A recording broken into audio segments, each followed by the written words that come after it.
Now you will hear a story called Be in Your Place. Hey everyone, hi there.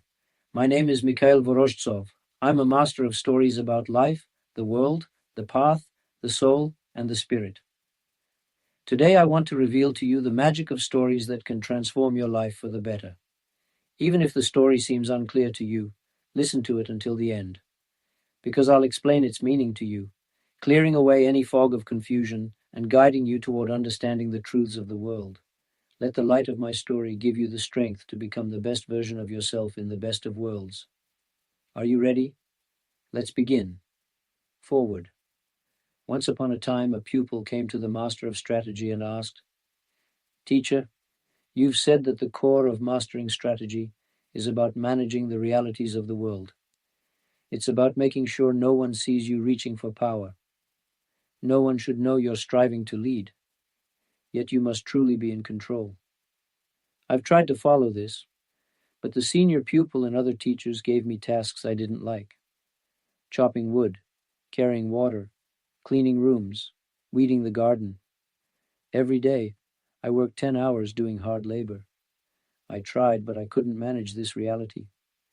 While I was working, it was the senior pupil managing me, directing my efforts. Teacher, I turn to you as the master of strategy. What strategic approach can help me shift into a different mode of life and work? I'm tired of all this hard labor. My hands, feet, and back ache." The master of strategy replied, "So, you want to rule the world and the heavens without calluses or pain, without sweat or hard work. You want to live freely and easily. Fine. From now on, let the senior pupil do your tasks, and you take on his responsibilities. I believe he'll agree to trade places for a while." So the junior and senior pupils swapped roles. But just 2 days later, the junior pupil returned to the master of strategy begging, "Teacher, give me my old work back." "Is your new role and its responsibilities so much harder?" "No, teacher, but they're even more difficult and exhausting." Then the master of strategy said, "The heavier the stone you carry within, the deeper it drags you into the earth. And so your flight becomes underground, lower and lower, all the way to the core." And what's in the core? They say there's a great furnace there. It's filled with those who fell too low in their flight. That's where spirits are melted down. Perhaps your spirit is too heavy to rise from the ground and ascend to the skies. The pupil replied, "Return me to my place. I've realized I need to embrace the flight I was already on." When I took on the senior pupil's duties, I suddenly saw my body still pulling weeds in the garden. I hadn't moved. I realized I am the weed, and as long as I remain a weed, I'll stay among the other weeds in the garden. If you enjoyed this story, let me know in any way you prefer and subscribe to my channel. Now let me explain this story to you.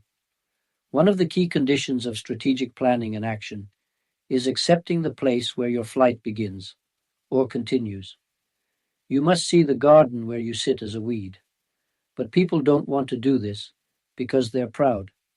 They refuse to see themselves as weeds. They say, "No, I'm not a weed. I'm a magnificent rose." Well, fine. Let's say you're a rose. But even the gardener who planted you keeps pricking their hands on your thorns. Eventually, the gardener will uproot you because you're too thorny and too absorbed in yourself. If a rose doesn't give the world beautiful blooms but only offers its thorns, the gardener will replace it with another. Understanding this truth before the world sets you in your place is crucial, because the world will settle its accounts with you and put you exactly where you belong. So, you've heard an incredible story. Did it touch your heart or mind? I believe this story has left a mark on your awakened consciousness, and it will lead you to what you truly deserve. Share this story with your loved ones, and you'll see how stories can work wonders in life and the world. Let it be so as the law commands. Until next time, my friends.